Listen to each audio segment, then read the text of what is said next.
Bonjour, bonsoir, mesdames, mesdemoiselles, messieurs, ici Amni Kiwi qui vous parle. Aujourd'hui, petite vidéo, parce que je viens de recevoir ma nouvelle tablette Wacom, comme vous pouvez le voir sur ce magnifique carton qui est gigantesque. Donc, j'ai pensé que ça serait une petite occasion pour vous parler du dessin sur tablette graphique, de quelques questions qu'on peut se poser, comme quelle tablette pourrait être bien pour commencer, est-ce que la taille c'est très important, s'il vaut mieux prendre chez Wacom ou chez quelqu'un d'autre, tout ça, tout ça. Euh, et au passage, faire donc l'opening de ma nouvelle tablette. Donc, comme vous pouvez le voir, j'ai déjà découpé le plastique et ouvert le carton, tout simplement pour vérifier que tout allait bien, parce que, comme vous pouvez le voir ici, il y a sur ce carton une merveilleuse empreinte de pied d'une taille à peu près 53, je dirais, à vue de nez. Et du coup, je me suis dit, mais peut-être que la tablette à l'intérieur, elle est toute cassée. Et du coup, j'ai ouvert le carton. Et elle n'est pas toute cassée à première vue, mais on va découvrir ensemble si elle fonctionne. Donc voilà les intérieurs de la bête, avec un petit peu de papier nul là pour protéger, je suppose. Et hop, voilà. Bon, le petit truc qui sert à rien, je suppose. Je vais quand même le garder. Enfin, c'est un truc qui dit le nom, en fait, on s'en fiche, oui. Hop. Et du coup, là, le carton de la tablette, qui est lui aussi énorme, et on comprend mieux du coup la taille de le carton. Bon, du coup, je vais enlever tout ça, et on va ouvrir cette petite boîte. Donc, cette magnifique boîte, n'est-ce pas? Intuos Pro. Donc voilà, le modèle de ma tablette. J'ai acheté une tablette de la marque Wacom. Ici, il y a marqué Wacom. C'est une Intuos Pro Medium. Euh, et je pense qu'il n'y a pas grand-chose d'autre à dire sur le modèle de la tablette. Je ne vais pas vous sortir les références. Donc, le carton, voilà. À l'intérieur, un petit livret d'utilisation, je suppose qu'il sera utile pour installer. Ah non, même pas en fait. Ah, c'est une petite carte. C'est une carte postale. Si vous avez envie d'envoyer une carte postale à vos amis de la part de Wacom. C'est très bizarre. Bref, je l'enlève. Je l'ai mis avec le papier qui sert à rien. Donc là, on a un carton de protection. Et en dessous, du coup, on a la tablette en elle-même. Donc déjà, on peut voir que eh ben, elle est méga grande, n'est-ce pas, hein? Elle est gigantesque. Comment je vais faire? Mon bureau, il est pas assez grand. Voilà, je savais, hein, je savais. Je commence pas à râler, c'est juste une constatation. C'est que par rapport à notre tablette, on fera une comparaison tout à l'heure, elle est tout simplement énorme. Donc, ici, on a le porte stylet. On a le stylet juste ici avec ses petits trucs de protection. Donc je ferai un petit comparatif avec ma première tablette après, une fois que j'aurai tout déballé. Les petits trucs qui permettent de le caler correctement. Le stylet, qui a l'air... Non, il n'est pas collé, c'est bon. Qui est d'une texture assez bizarre, qui n'a rien à voir avec... d'une matière assez bizarre, qui n'a rien à voir avec l'autre stylet. C'est typiquement le genre de truc que j'ai toujours envie de gratter, vous voyez, comme ça. Les boutons ont l'air assez bien, ils ont l'air bien placés. Bon, je ferai un petit test sur la prise en main juste après, et en attendant, je vais le poser là où il est censé être, dans son petit repose stylé. Hop. Ensuite, la tablette en elle-même. Alors, on peut remarquer qu'elle est assez lourde en fait, je sais pas du tout combien elle pèse. Je sais que le carton était censé faire 1 kg, du coup, je sais pas combien elle pèse, je comparerai la taille juste après, même si bon, en général, tu te promènes pas en portant ta tablette comme ça dans tous les sens. Donc là, ils ont mis des petites informations sur les différentes utilités des boutons qu'on voit ici, sur la taille tactile. D'ailleurs, on peut voir qu'on soit encore volé environ 10 cm de tablette, n'est-ce pas, hein? Un classique de la marque Wacom. Bon, je vais la poser juste là, le temps qu'on regarde un petit peu ce qu'il y a encore là-dedans. Donc ça, c'est tout simplement le câble pour connecter la tablette à l'ordinateur. Donc un simple câble micro USB USB. Moi en fait j'avais perdu le mien pour ma première tablette, du coup j'en ai utilisé un au pif. Ça marche assez bien. Hop, et là je suppose que c'est le CD. Le CD avec les drivers. Hop. Et voilà, ça c'est. Voilà, j'avais l'impression qu'il n'y était pas, mais finalement il y est. Ça c'est le pack sans fil. C'est clairement le truc que j'utiliserai le plus pour la tablette par rapport au câble micro USB. Ça permet du coup de ne pas avoir à la brancher à l'ordinateur. Juste on met ça sur la tablette, on met ça sur l'ordinateur.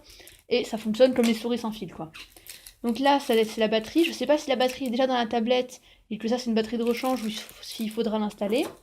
Ça, je sais... Ah si, je sais ce que c'est pour mettre sur le stylet, en fait. Je sais pas trop à quoi ça peut servir. Apparemment, en fait, il y a différents types de mines. Et je suppose qu'il y a des gens, du coup, qui doivent acheter plusieurs stylets pour leur mettre différents types de mines. Et on peut donc les reconnaître avec ces petits anneaux de couleur. Hop. Ensuite, le guide de mise en route que je lirai hors caméra parce que sinon ça va être très énervant. Et le CD des drivers. Bon. Et ensuite, il n'y a plus rien à part ce magnifique carton qui est vraiment très sympathique. Je vais ranger ça le temps de remettre mon ordinateur sur mon bureau et je vais essayer d'installer les drivers.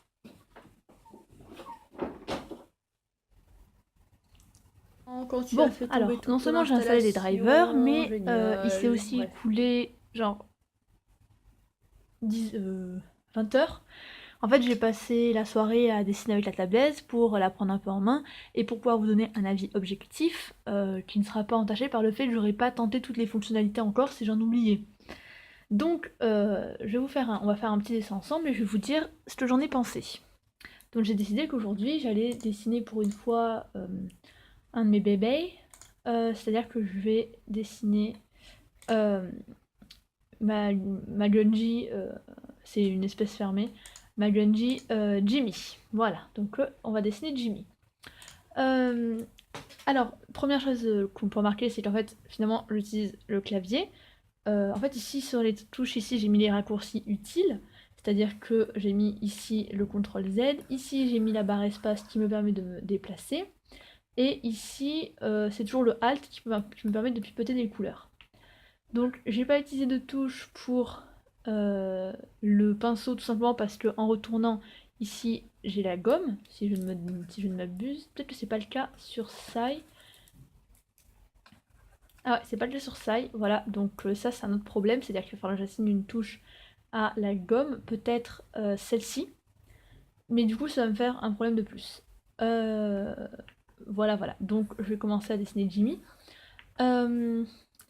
Ensuite, il y a quelques petits soucis qui m'empêchent en fait d'utiliser toujours la tablette, c'est-à-dire que là j'utilise la tablette pour vous montrer un petit peu, mais en vrai quand je dessine, eh bien, je n'utilise que le clavier, c'est-à-dire que je suis comme ça, voilà. Tout simplement parce que le zoom fonctionne très mal en fait. C'est-à-dire que, vous voyez, moi j'ai envie pour zoomer de pouvoir juste mettre mon stylo comme ça, genre dans ma main, et faire ça, vous voyez, pour zoomer. Sauf que non, parce qu'en fait, quand je fais ça, la tablette continue à détecter le stylet, et du coup, ça ne marche pas en fait. Il faut que je pose le stylet et que je vienne zoomer, et encore, bah, ça marche pas bien en fait. Vous voyez, genre là, je sais pas pourquoi il me fait dézoomer. Voilà, c'est-à-dire que j'ai l'impression que ça dépend des logiciels. Genre quand je fais ça, ça zoome. Quand je fais ça, ça fait des traits alors qu'en fait c'est censé me faire me déplacer d'après les commandes. Donc quand je fais ça, ça permet en effet de changer de- d'écran. Mais ce que je veux dire, c'est que le zoom fonctionne pas très bien. C'est-à-dire ça c'est censé faire zoomer, ça c'est censé faire dézoomer, ça c'est censé faire zoomer. Ça c'est pas censé faire zoomer dézoomer en fait, c'est censé pouvoir nous permettre justement de nous déplacer sur la surface. Et en plus je peux même pas utiliser, c'est difficile d'utiliser ces commandes quand on a le stylet dans la main. Donc voilà pourquoi je préfère rester au clavier et faire CTRL+, CTRL-, comme ça. Du coup c'est pas très très pratique. Là c'est encore moins pratique parce que j'ai la caméra sous le nez, mais voilà mon ressenti sur la chose. Ensuite, côté stylet, tout ça, alors au début j'avais un peu de mal avec le bruit et la texture du stylet. Oui, le bruit c'est assez bizarre, mais c'est vrai, c'est genre le bruit je le trouve assez énervant. Du coup j'ai testé les autres mines et contrairement à ce que je vous ai dit, on va pas le faire en vidéo parce que c'est pas très intéressant en fait, il y a vraiment aucune différence à part la sensation que ça procure. Mais après les avoir toutes testées, j'en déduis que celle-là, enfin la mine de base c'est ma préférée. C'est la plus confortable, celle qui permet d'avoir la meilleure sensation quand on dessine, j'ai envie de dire.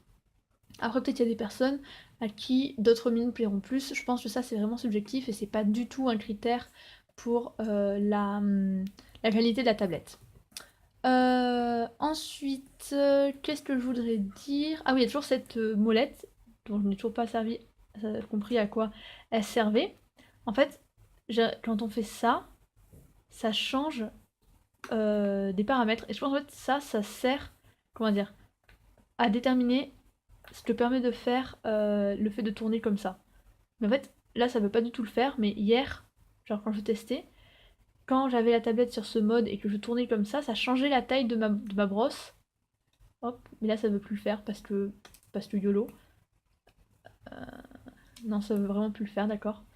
Peut-être aussi il faut que je sois en mode pinceau.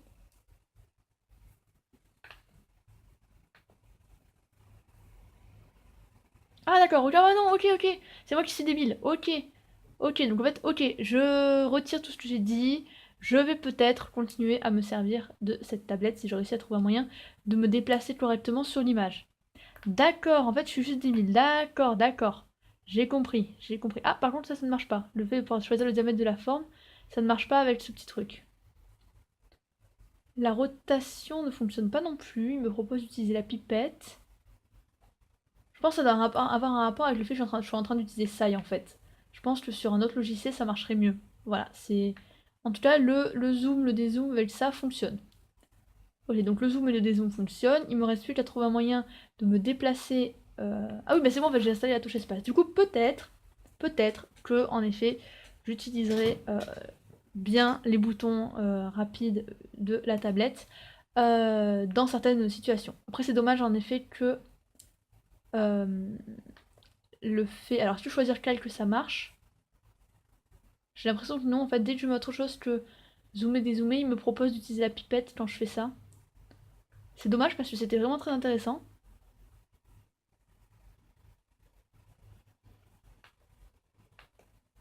Bon, et ben tant pis, mais en tout cas, voilà comme ça sur ce petit truc. Ça peut être assez utile. Je pense que ça nécessite une prise en main, mais ça peut être quand même assez intéressant. Voilà, voilà, donc je vous en informe et vous pourrez voir si vous pensez vous en servir ou pas dans le futur. Bon, du coup, pour les besoins de la vidéo, je vais utiliser ces touches. Peut-être que ça m'aidera à m'habituer aussi. Ensuite, qu'est-ce qu'on peut dire? Alors, niveau taille, du coup, par rapport à la première tablette, alors je ressens pas trop la différence si ça m'aide ou pas, en fait. Je sens pas si c'est mieux ou pas. Peut-être qu'en fait, après, je vais juste reprendre ma tablette et repartir sur un dessin sur mon ancienne tablette pour voir la différence et voir si, en effet, c'est juste moi qui me suis adaptée super rapidement. Et du coup, ce que ça fait quand je dessine avec mon autre tablette. Ah oui, un autre dessin embêtant, c'est qu'en fait, on peut pas garder les mains sur les touches parce que ça fait apparaître ça sur le côté. Je sais pas si vous le voyez en fait. Ça fait apparaître ce cadre qui permet de montrer les raccourcis. Ce qui peut être assez utile, mais du coup, c'est pas pratique si vous voulez juste garder les mains sur les boutons et les appuyer dessus quand vous voulez en fait. Voilà, donc peut-être qu'il y a une option pour le désamorcer, pour ne plus que ça s'affiche, mais je ne l'ai pas trouvé. Alors ensuite, côté précision, la tablette m'a l'air très bien. Elle a plus de niveau de pression que mon ancienne tablette. Je sais pas trop si ça change quelque chose. J'ai mis le stylet en plus mou en fait, tout simplement parce que. Enfin, plus mou, en plus tendre, c'est-à-dire que il faut que j'appuie beaucoup moins fort pour atteindre la taille maximale. Genre là, j'appuie pas vraiment beaucoup, il y a juste le poids de ma main et je suis presque à la taille maximale. Et par contre, de base, c'était extrêmement dur et j'ai vraiment du mal à régler la taille de la pointe. Voilà, je vous le dis. Euh, Ensuite, qu'est-ce qu'il y a Qu'est-ce que je pourrais dire C'est quand même agréable de pouvoir faire des déliés comme ça, en fait, j'ai remarqué. Et en fait, regardez, on voit vraiment. En fait, je pense que c'est surtout là qu'on voit la sensibilité de la tablette. C'est-à-dire que même quand je fais un trait comme ça, on voit les légères variations de la couleur qui correspondent à mes variations de pression quasiment imperceptibles. Ça, on ne le voyait pas sur mon ancienne tablette. Oula, désolé. Et je sais pas si c'est vraiment utile, mais en tout cas, c'est sûr, elle est plus sensible. Vous voyez, on voit vraiment les variations de couleurs. C'est surtout parce que moi, je sais pas ce que j'ai mis ça aussi, peut-être. Comme option. Attendez un instant. Ah, en fait, c'est parce que j'ai mis le blend en option de pression, parce que je fais jamais en fait. Du coup, forcément, là en fait, c'est en train de mélanger les couleurs à celles du dessous, c'est pour ça que ça fait un peu n'importe quoi. Voilà, voilà. Euh, Alors c'est très compliqué de dessiner en parlant, hein, c'est pour ça que je le fais jamais. Qu'est-ce qu'on pourrait dire d'autre? Donc globalement, les questions, je vais vous répondre à quelques questions du type est-ce que du coup ça importe d'avoir une grande tablette pour commencer à dessiner? Qu'est-ce qu'il vaut mieux prendre pour la première fois? Tout ça, tout ça. Avant je pouvais pas y répondre tout simplement parce que je n'avais jamais eu d'autres tablettes, mais maintenant que j'ai travaillé un petit peu avec celle-là, je peux vous dire que prendre une tablette moins chère, plus petite, ne vous empêchera pas de progresser en dessin de manière drastique. C'est-à-dire que vous pourrez atteindre un excellent niveau. Je dis pas que j'atteins un excellent niveau, mais je dis que j'aurais pu continuer encore pendant 2 ans peut-être à dessiner sur cette tablette-là si elle n'était pas en train de mourir à petit feu. Et que je pense pas que ça m'aurait entravé de sitôt. Tout simplement parce qu'on s'habitue à dessiner sur une petite surface, que on voit pas la différence qu'il y a entre une moyenne tablette et une grande, enfin une petite tablette et une grande tablette si on n'a jamais essayé de grande tablette, et que on n'a pas forcément besoin de faire des grands gestes pour dessiner, je trouve, même si c'est agréable de pouvoir faire des grands déliés. On s'habitue, une petite tablette moins chère a aussi ses avantages, donc comme je disais elle est moins chère. Pour un débutant ce sera peut-être moins perturbant de dessiner sur une petite surface et donc d'avoir moins de surface à parcourir pour récupérer les outils, une toile, enfin pour remplir. Je pense que ça peut être moins perturbant. Ça peut être plus confortable en un sens puisque la tablette est plus petite et prend moins de place. Mais d'un autre côté, c'est vrai que parfois, c'est pas confortable, d'un autre côté, d'avoir la main qui dépasse tout le temps, de devoir dézoomer pour faire des grands traits, enfin, des trucs comme ça. Et puis je pense qu'il y a quand même un manque de précision, tout simplement pour lequel que j'ai réalisé quand j'ai fait un line, qu'en fait j'ai pas gardé le rush caméra, mais j'ai fait un line art. C'est-à-dire que je prenais un tout petit truc comme ça. Genre je prenais du 4, peut-être du 6, là j'ai fait un truc un peu plus grand. Je mettais comme ça, et en fait je faisais des traits vraiment. C'est ce que je fais. Je faisais vraiment des traits comme ça, c'est-à-dire que je devais faire ça. Je vais mettre ça en plus petit. Vous voyez, il fallait vraiment que je fasse genre le tour de la tête comme ça, et que là les deux trucs se retouchent. Voilà, du coup j'ai trop dézoomé. Hop. En général, je me mets en stabiliseur -4 pour faire ça. Et vous voyez genre que je fasse des trucs comme ça, donc là c'est un peu moche, mais du coup c'est beaucoup moins moche que sur notre tablette où souvent je suis obligée de faire ça en 3-4 fois parce que tout simplement j'arrivais pas à rejoindre les deux bouts. Après c'est vraiment de l'entraînement je pense, genre quand j'ai commencé à faire mes lines propres, j'étais en mode mais comment ils font les gens qui le font, c'est trop difficile. Faut juste s'entraîner je dirais, bon ça je vais pas le garder. Mais je pense que ça peut aider de pouvoir faire des grands mouvements et de pas devoir faire des petits ronds comme ça, genre vous avez vu si je dézoome, merci, comme ça et que j'essaie de le faire, c'est-à-dire que c'est à peu près le ressenti que j'aurais sur mon ancienne tablette. Bah, en fait, je vois pas même pas pourquoi je fais ça, je vais juste prendre mon ancienne tablette et vous montrer, n'est-ce pas? Hop, attendez un instant que je connecte tout ça. 20 minutes later. Ok, donc c'est bon, on est de retour et ça remarche. Donc, information supplémentaire intéressante, vous ne pouvez pas avoir de tablette Wacom installée sur le même ordinateur. C'est-à-dire que là, j'ai dû réinstaller les drivers.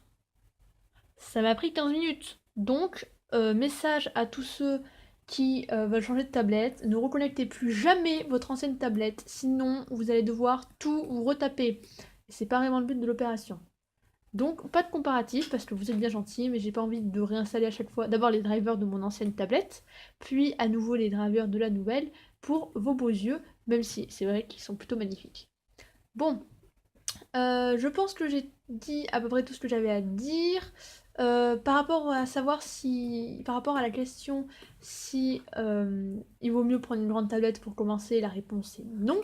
Vous pouvez très bien commencer avec une tablette petite, la mienne c'était une toute petite, ou une tablette de taille moyenne, comme celle-là. Mais vraiment, si vous n'êtes pas sûr de continuer le dessin très longtemps, si c'est vraiment juste pour tester le digital painting et tout, achetez-en une petite. Vous le regretterez pas. Ça vous évitera de dépenser beaucoup d'argent pour quelque chose dont vous ne vous servirez pas.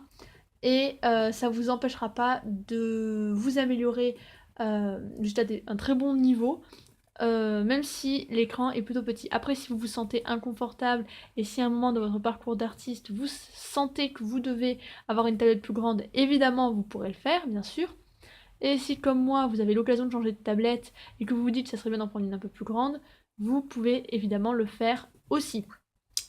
Donc je vais finir ce dessin de Jimmy en speed paint pendant la fin de cette vidéo. Je vous laisse les liens intéressants et qu'est-ce que je raconte?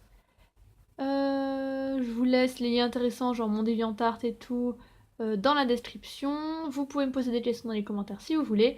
Je vous fais de gros bisous et je vous dis à bientôt pour une prochaine vidéo. Peace!